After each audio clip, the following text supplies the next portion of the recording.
नमस्कार दोस्तों, स्वागत है आपका आपके अपने चैनल गीता अमृत में, जहां हर दिन मिलता है कुछ नया सीखने और जानने को। क्या आपने कभी ध्यान दिया है कि आप दिन भर में कितनी बार सांस लेते हैं? नहीं, तो आप अकेले नहीं हैं। दरअसल हम में से अधिकांश लोग अपने जीवन का सबसे महत्वपूर्ण काम सांस लेना ऑटोमेटिक पायलट पर कर रहे हैं। हम उठते हैं, भागते हैं, काम पर जाते हैं, मोबाइल स्क्रॉल करते हैं, खाना खाते हैं, बातें करते हैं, लेकिन कभी एक पल रुककर यह नहीं सोचते कि हमारी सांसें हमें कैसे प्रभावित कर रही हैं। अब जरा सोचिए, क्या होगा अगर मैं आपसे कहूं कि आप अपने सांस लेने के तरीके को बदलकर अपनी नींद, ऊर्जा, एकाग्रता, पाचन, यहां तक कि अपनी चिंता और डिप्रेशन तक को ठीक कर सकते हैं? क्या आप यकीन करेंगे? Breath, the new science of a lost art. ये सिर्फ एक किताब नहीं है, ये एक दरवाजा है उस दुनिया की ओर जो हमेशा हमारे अंदर थी, लेकिन हमने देखना छोड़ दिया था। लेखक जेम्स नेस्टर ने इस किताब में कुछ ऐसा उजागर किया है जो हम सबके लिए बेहद जरूरी है, सांस लेने की सही कला। और हाँ, ये सिर्फ ध्यान या योग करने वालों के लिए नहीं है, ये आपके लिए है जो हर दिन एक बेहतर जीवन की तलाश में है। हम जब पैदा होते हैं तो हमारी पहली प्रतिक्रिया होती है सांस लेना, और जब हम इस दुनिया को अलविदा कहते हैं तो हमारी आखिरी क्रिया भी वही होती है, सांस छोड़ना। लेकिन बीच के सारे सालों में हम इस क्रिया को नजरअंदाज कर देते हैं। क्या यह अजीब नहीं है? अब गौर कीजिए, आजकल के बच्चों को ही देखिए। क्या आपने कभी गौर किया है कि कितने बच्चे मुंह से सांस लेते हुए दिखते हैं, नींद में खर्राटे लेते हैं, दिन भर थके हुए रहते हैं? और यह सब सिर्फ इसीलिए क्योंकि वे नाक से सांस लेने की बजाय मुंह से सांस लेने लगे हैं। और यह कोई मामूली बात नहीं है, यह हमारे शरीर के लिए नुकसानदायक है। इस किताब में जेम्स ने एक वास्तविक जीवन के प्रयोग का जिक्र किया है जो उन्होंने खुद पर किया। उन्होंने खुद को और एक साथी को 10 दिन तक सिर्फ मुंह से सांस लेने के लिए मजबूर किया, नाक को बंद करके। परिणाम, उनका ब्लड प्रेशर बढ़ गया, खर्राटे शुरू हो गए, नींद की गुणवत्ता गिर गई, थकावट बढ़ गई और मानसिक सतर्कता घट गई। और जैसे ही उन्होंने फिर से नाक से सांस लेना शुरू किया, सब कुछ सुधरने लगा। अब सोचिए, अगर सिर्फ 10 दिन में इतना असर हो सकता है, तो जो लोग सालों से मुंह से सांस ले रहे हैं, उनका शरीर किन किन समस्याओं से गुजर रहा होगा। यह कोई छोटी बात नहीं है, यह हमारे शरीर की उस प्रणाली को प्रभावित करता है जिसे हम सबसे अधिक अनदेखा करते हैं, हमारी सांस। हमारी सांस एक ब्रिज की तरह है जो हमारे शरीर और मन के बीच का रास्ता है, और अगर ये ब्रिज कमजोर है, टूटा फूटा है, तो हमारा पूरा सिस्टम डगमगा जाता है। यही वजह है कि आज हमें चिंता, अनिद्रा, हाई ब्लड प्रेशर, डाइजेशन की समस्या और लगातार थकावट का सामना करना पड़ता है। लेकिन अच्छी खबर यह है, इसे ठीक किया जा सकता है, और सिर्फ सांस के जरिए। आप कहेंगे, क्या इतनी आसान बात इतनी गहरी असर कर सकती है? जवाब है हाँ, बिल्कुल। लेकिन आसान लगने वाली चीजें अक्सर सबसे कम समझी जाती हैं। ठीक वैसे ही जैसे हम कभी यह नहीं सोचते कि पानी पीने का सही तरीका क्या है या सोने का तरीका क्या है, वैसे ही हम कभी यह नहीं सोचते कि सांस लेने का भी कोई सही तरीका होता है। अब जरा अपने जीवन पर नजर डालिए। क्या आप दिन भर तनाव में रहते हैं? क्या आपकी नींद पूरी नहीं होती?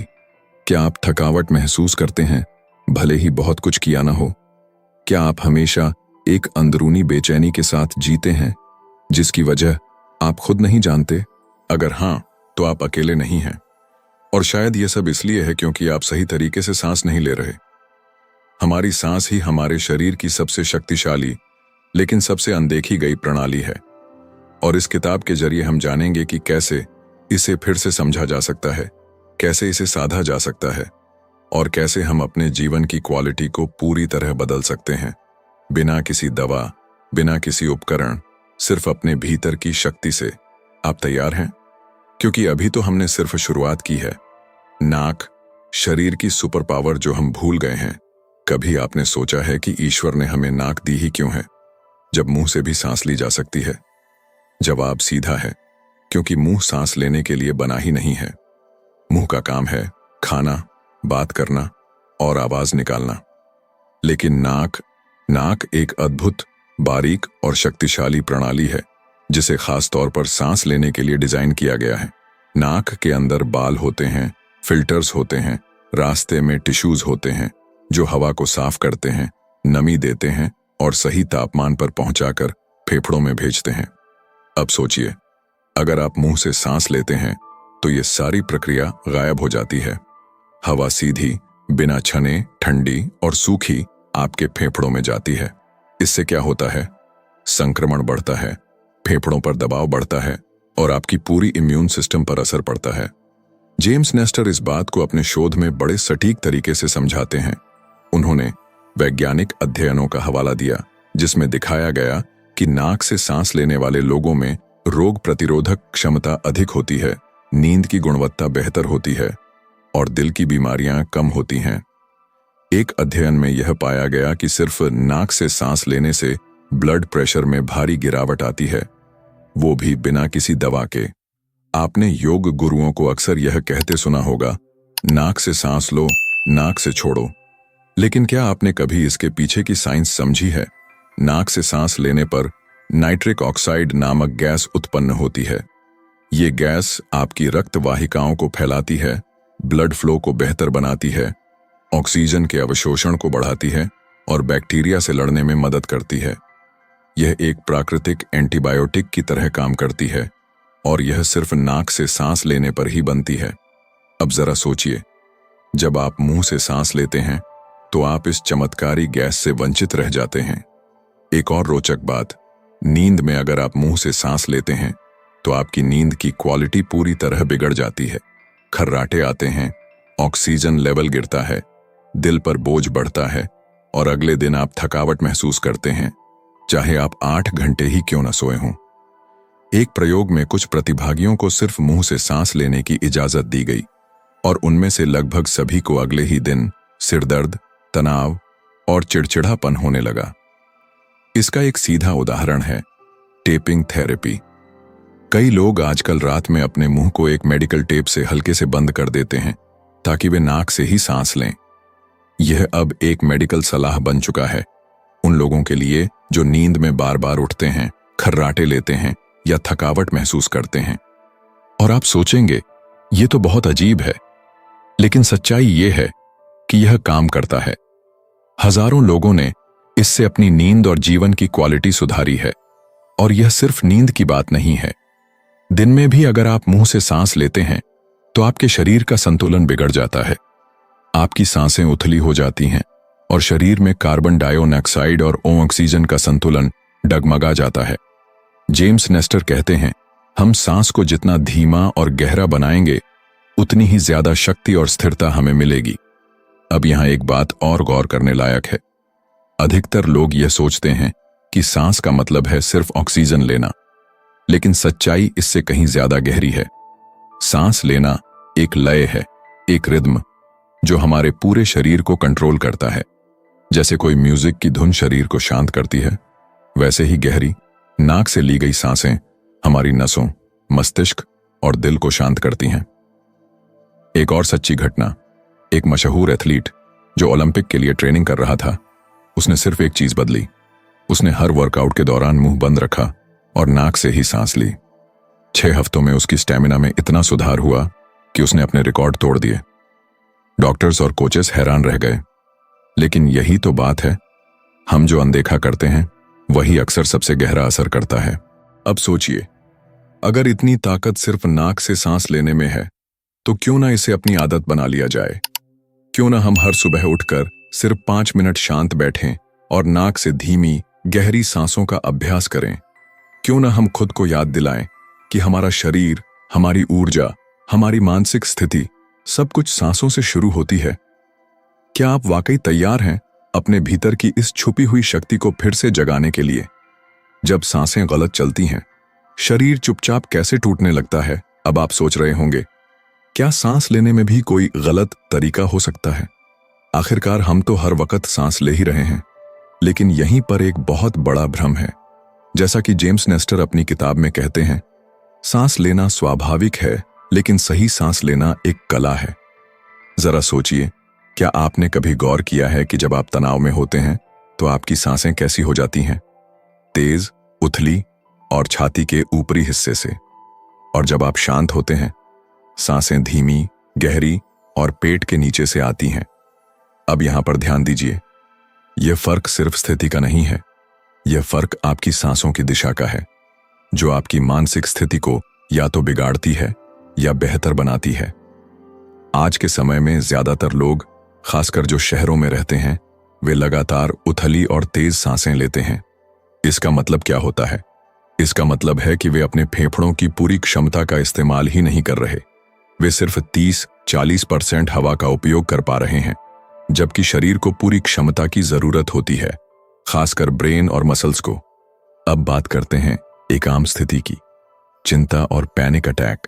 जब कोई व्यक्ति अचानक घबराता है, उसकी सांसें तेज हो जाती हैं। लेकिन क्या आप जानते हैं कि यह एक चक्र बन जाता है? तेज सांसें शरीर में कार्बन डाइऑक्साइड का स्तर गिरा देती हैं। इससे रक्त वाहिकाएं संकुचित हो जाती हैं, ब्रेन को कम ऑक्सीजन मिलती है और घबराहट और बढ़ जाती है। यानी कि सांसें ही घबराहट को और तेज कर देती हैं। इसे कहते हैं क्रॉनिक ओवर ब्रीदिंग या हाइपरवेंटिलेशन, और यह एक गंभीर समस्या बन चुकी है। जेम्स ने कई ऐसे केस स्टडीज शेयर किए जहां लोगों को अस्थमा, चिंता, थकावट, माइग्रेन जैसी समस्याओं से सिर्फ इसलिए जूझना पड़ा क्योंकि वे अनजाने में दिन भर बहुत ज्यादा सांस ले रहे थे, यानी सांसें तेज और लगातार ले रहे थे, जो शरीर के संतुलन को बिगाड़ देती हैं।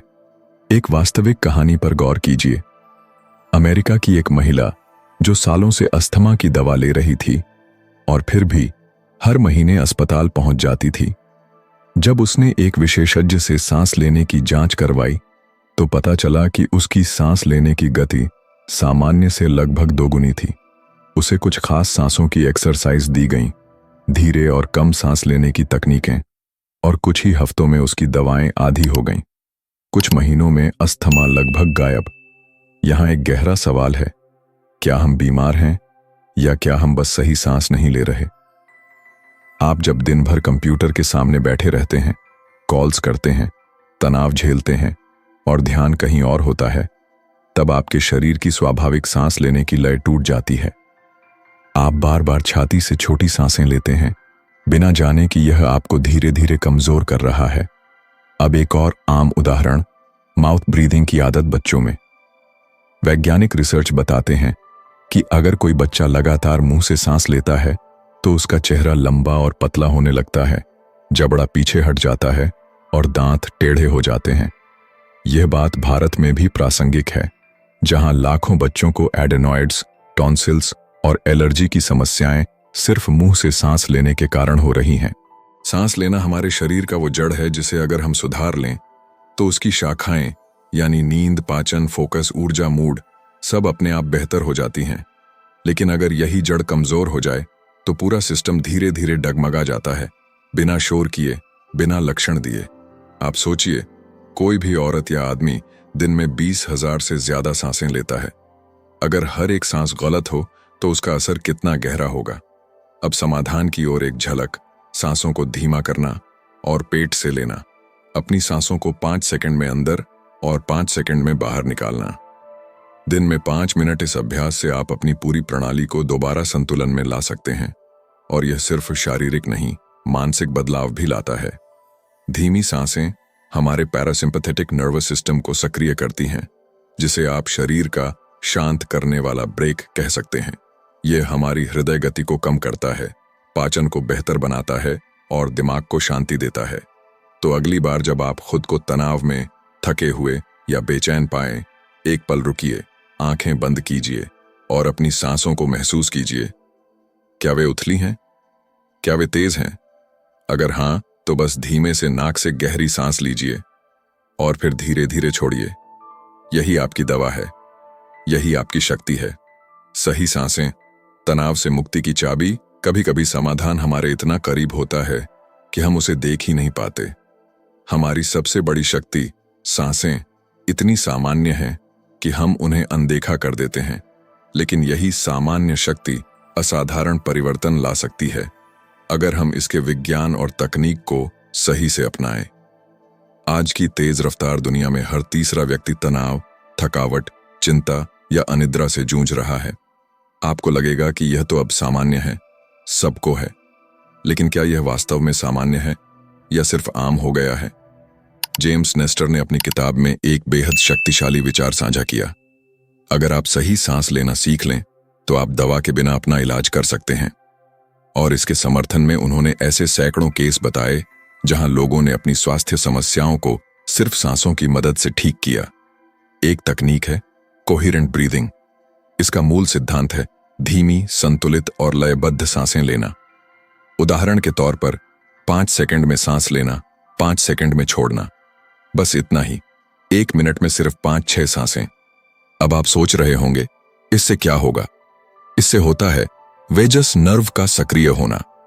वेगस नर्व वह प्रमुख नर्व है जो मस्तिष्क से पेट तक जाती है और आपके शरीर के ब्रेक सिस्टम यानी पैरासिम्पैथेटिक नर्वस सिस्टम को ऑन करती है।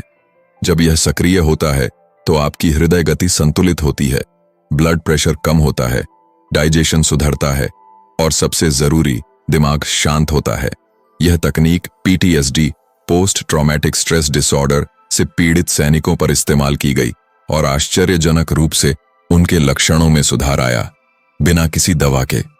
यह तकनीक इंसोम्निया यानी अनिद्रा से पीड़ित लोगों के लिए भी वरदान बन चुकी है।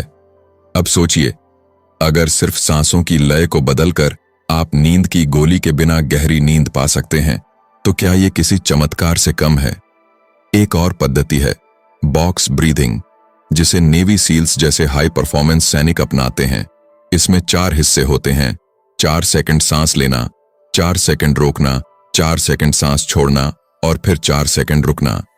यह तकनीक शरीर को स्थिर, मन को केंद्रित और हृदय को नियंत्रित करती है। जेम्स ने बताया कि कई कॉरपोरेट लीडर्स, कलाकार, खिलाड़ी और लेखक सब इसे अपनाकर अपने तनाव पर नियंत्रण पा रहे हैं और अपने काम में ज्यादा रचनात्मकता ला रहे हैं। अब बात करते हैं सबसे आम और उपेक्षित समस्या की, थकावट। दिन भर की भागदौड़, स्क्रीन्स, नींद की कमी और मानसिक दबाव, यह सब मिलकर हमारी ऊर्जा को चूस लेते हैं। लेकिन क्या आप जानते हैं कि थकावट का एक बड़ा कारण गलत सांस लेना भी है? जब हम तेज सांसें लेते हैं या उथली सांसें लेते हैं तो हमारे शरीर को उतनी ऑक्सीजन नहीं मिलती जितनी मिलनी चाहिए। लेकिन उससे भी महत्वपूर्ण, शरीर में कार्बन डाइऑक्साइड की मात्रा गिर जाती है, जो एक गलत धारणा के विपरीत बहुत जरूरी है। CO2 शरीर में ऑक्सीजन को कोशिकाओं तक पहुंचाने में मदद करता है। यानी अगर आपके शरीर में CO2 कम हो गया तो ऑक्सीजन होते हुए भी वह उपयोग नहीं हो पाएगी। इसे कहते हैं बोर इफेक्ट, जिसे हजारों मेडिकल स्टूडेंट्स पढ़ते हैं लेकिन आम लोग नहीं जानते। यही वह बिंदु है जहां हम समझते हैं कि धीमी सांस लेना थकान की सबसे प्रभावी दवा है। अब एक सवाल आपसे, आपने कभी खुद से पूछा है कि जब आप चिंतित होते हैं तो आपकी सांसें कैसी होती हैं और जब आप शांति में होते हैं तो कैसी होती हैं? यह फर्क आपका शरीर, मन और भविष्य तय करता है। जेम्स नेस्टर ने यह भी दिखाया कि कैसे नियमित सांस की तकनीकें जैसे बुटेको मेथड, प्राणायामा और विम होफ ब्रीदिंग शरीर की रोग प्रतिरोधक क्षमता को बढ़ा देती हैं। सर्दियों में ठंडी हवा से परेशान रहने वाले लोग अब बर्फ में नंगे पांव दौड़ने लगे हैं, सिर्फ इस वजह से कि उन्होंने सही सांसों की कला सीख ली। अगर आपको हर दिन कमजोरी लगती है, आपका ध्यान जल्दी भटकता है, छोटी छोटी बातों पर गुस्सा आता है, तो इसका जवाब किसी बाहरी इलाज में नहीं बल्कि आपके भीतर, आपके फेफड़ों की गति में छुपा है। अब आप सोच रहे होंगे कहां से शुरू करें? शुरुआत के लिए सिर्फ इतना करें, हर दिन सुबह या रात को 5 मिनट 5-5-5 सांसें लें। यानी 5 सेकंड सांस लेना, 5 सेकंड छोड़ना और यह 5 मिनट तक दोहराना। आप पाएंगे कि पहले ही दिन से आपकी धड़कनें धीमी होंगी, तनाव घटेगा और दिमाग साफ महसूस होगा। यह कोई तात्कालिक ट्रिक नहीं है, यह एक जीवन शैली है जो आपके सोचने, महसूस करने और जीने के तरीके को बदल सकती है। तो क्या आप तैयार हैं अपनी अगली सांस से शुरुआत करने के लिए? सांसें जो चेहरा बदल दें और जिंदगी भी। क्या आपने कभी गौर किया है कि कुछ लोग स्वाभाविक रूप से आत्मविश्वासी लगते हैं, उनका जबड़ा उभरा होता है, सांसें गहरी होती हैं और आवाज में एक स्थिरता होती है। वहीं कुछ लोग थके हुए लगते हैं, मुंह थोड़ा खुला रहता है आवाज धीमी या खिंची हुई और चेहरा थोड़ा ढलका हुआ। अब आप सोचिए, क्या यह सब सिर्फ जेनेटिक्स है या कुछ और? जेम्स नेस्टर की खोज कहती है यह सब हमारी सांस लेने की आदतों से जुड़ा हुआ है। उन्होंने जब इतिहास के हजारों वर्षों की मानव खोपड़ियों का अध्ययन किया तो एक चौंकाने वाला पैटर्न सामने आया। प्राचीन मानवों के जबड़े चौड़े थे, दांत सीधे, नासिका मार्ग खुले और चेहरे संतुलित, जबकि आज के इंसान यानी हम, बहुत से लोगों के जबड़े छोटे हैं, दांत टेढ़े, नाक बंद रहने की आदत और बार बार मुंह से सांस लेने की लत। और यह बदलाव अचानक नहीं आया, यह हजारों साल के भोजन और सांस लेने के पैटर्न में बदलाव का परिणाम है। जैसे जैसे हमने सॉफ्ट खाना खाना शुरू किया, हमने अपने जबड़े का इस्तेमाल कम करना शुरू कर दिया, और जबड़ा जितना कम इस्तेमाल हुआ वह उतना ही कमजोर, छोटा और पीछे हटने लगा। आप सोचिए, जबड़ा सिर्फ एक हड्डी नहीं है, वह आपके सांस लेने के मार्ग को भी आकार देता है।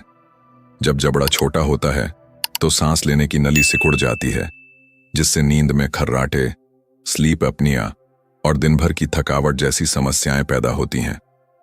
जेम्स ने एक अनोखा प्रयोग किया। उन्होंने और एक स्वयंसेवक ने 10 दिन तक सिर्फ मुंह से सांस ली, अपनी नाक बंद करके। परिणाम चौंकाने वाले थे। दोनों को खर्राटे आने लगे, नींद का पैटर्न बिगड़ गया, ब्लड प्रेशर बढ़ गया और दिमाग धुंधला हो गया। जब उन्होंने फिर से नाक से सांस लेना शुरू किया तो उनके शरीर ने वापस संतुलन पकड़ना शुरू कर दिया। इसका मतलब क्या हुआ? इसका मतलब ये कि नाक से सांस लेना सिर्फ एक विकल्प नहीं, एक जरूरत है। नाक सिर्फ हवा का पाइप नहीं है, वह एक जटिल फिल्टर, हीटर और सेंसर है। जब हम नाक से सांस लेते हैं तो हवा फिल्टर होती है, नमी मिलती है और नाइट्रिक ऑक्साइड नाम का गैस उत्पन्न होता है, जो हमारे शरीर की प्रतिरक्षा प्रणाली को मजबूत करता है। अब बात करते हैं चेहरे की बनावट की, खासकर बच्चों में। जेम्स ने कई विशेषज्ञों से बात की जो बताते हैं कि अगर कोई बच्चा बचपन से ही मुंह से सांस लेना शुरू कर दे तो उसका चेहरा लंबा और संकीर्ण हो सकता है। इससे नाक बंद रहने की आदत, दांत टेढ़े और ब्रेथिंग प्रॉब्लम्स बढ़ जाती हैं। भारत में भी लाखों बच्चे ऐसे हैं जिनके मुंह थोड़े खुले रहते हैं, स्कूल में, सोते हुए या दौड़ते समय। यह आदत सामान्य नहीं है, यह भविष्य की नींव पर चोट है। एक वास्तविक केस, एक 12 साल का लड़का जो हर समय थका थका रहता था, पढ़ाई में ध्यान नहीं लगता था और रात में बार बार उठता था। जब उसे एक मायोफंक्शनल थेरेपिस्ट के पास ले जाया गया तो पता चला कि वह लगातार मुंह से सांस लेता है। उसे सिर्फ 6 हफ्तों के लिए नाक से सांस लेने का अभ्यास कराया गया और उसका चेहरा और ध्यान दोनों में जबरदस्त सुधार आया। अब बात करते हैं आवाज की। जब आप नाक से सांस लेते हैं और सांसों को गहराई से लेते हैं तो आपकी आवाज में स्थिरता, गहराई और आत्मविश्वास अपने आप आ जाता है। यह सिर्फ गायक या अभिनेता के लिए नहीं, बल्कि हर उस व्यक्ति के लिए जरूरी है जो लोगों से बात करता है, चाहे वह एक शिक्षक हो, एक सेल्स पर्सन या एक माता पिता। आपकी आवाज आपके सांसों की गुणवत्ता पर टिकी होती है। आपने कभी सोचा है कि खर्राटे क्यों आते हैं? क्योंकि जब हम मुंह से सांस लेते हैं तो मुंह का पिछला हिस्सा ढीला हो जाता है और कंपन करता है, लेकिन जब हम नाक से सांस लेते हैं तो एयरवे स्थिर और चौड़ी बनी रहती है और खर्राटे रुक जाते हैं। जेम्स ने बताया कि सिर्फ मुंह बंद करके टेप लगाने से हजारों लोगों के खर्राटे बंद हो गए और उनकी नींद गहरी हुई। यकीन नहीं होता, लेकिन यह सच्चाई है। अब आप सोच रहे होंगे, इतने बड़े बदलाव सिर्फ सांसों से? जी हां, सांसें शरीर की अदृश्य वास्तुकला को गढ़ती हैं। वे सिर्फ हवा नहीं हैं, वे एक सूचना है। वे शरीर को बताती हैं कि उसे लड़ना है या आराम करना है, जागना है या सोना है, सिकुड़ना है या फैलना है। और अगर आप उन्हें सही से लें तो वे आपके शरीर और चेहरे को भी सही रूप में ढाल सकती हैं। तो अगली बार जब आप आईने में अपना चेहरा देखें, अपनी आंखों के नीचे की थकावट या जबड़े की कमजोरी या गले में खिंच, तो एक सवाल जरूर पूछिए, क्या मैं सही सांस ले रहा हूं? अगली सांस से बदलाव, एक नया जीवन शुरू होता है। एक गहरी सांस लीजिए और अब खुद से एक सवाल पूछिए, क्या मैं अपने शरीर, मन और आत्मा को उस तरह सांस दे रहा हूं जैसे उन्हें चाहिए? जवाब अगर नहीं है तो यह कोई हार नहीं, यह जागरण है, एक नई शुरुआत का पहला पड़ाव। जेम्स नेस्टोर की किताब breath the new science of a lost art हमें यह नहीं सिखाती कि सांस कैसे ली जाती है, वह तो हम सब कर ही रहे हैं। यह हमें यह सिखाती है कि कैसे सही सांस लेना जिंदगी जीने का तरीका बदल सकता है। वो कहते हैं, हम अपने शरीर को हर रोज हवा दे रहे हैं, लेकिन क्या वो हवा वाकई उसे जीवन दे रही है या धीमा झर बन गई है? क्योंकि अगर आपकी सांसें छोटी हैं, तेज हैं, असंतुलित हैं, तो आपका जीवन भी वैसा ही होगा, अधूरा, बिखरा और थका हुआ। अब सोचिए, क्या आपको अपनी ही सांसें थकाती हैं या सशक्त बनाती हैं? इस सवाल का जवाब जानना आपके जीवन की दिशा तय कर सकता है। आपकी अगली सांस सिर्फ एक क्रिया नहीं, एक विकल्प है, और इस विकल्प के साथ आता है शक्ति का बोध। जब आप नाक से धीरे धीरे सांस लेते हैं तो आप अपने अंदर एक गहराई जगाते हैं, एक शांत शक्ति जो कहती है, मैं नियंत्रण में हूं। जेम्स ने दुनिया के कोनों कोनों में जाकर योगियों, फिजियोलॉजिस्ट्स, डॉक्टरों और सांस के गुरुओं से बात की। सबका सार यही निकला, जो अपनी सांसों को जानता है वो खुद को जानता है। अब बात आती है आदत की, क्योंकि जब तक सांस लेना एक आदत नहीं बनेगा तब तक जीवन में गहराई नहीं आएगी। हर आदत की शुरुआत होती है छोटे अभ्यास से। तो आइए एक छोटा लेकिन शक्तिशाली रूटीन शुरू करते हैं, जिसे आप हर दिन कर सकते हैं।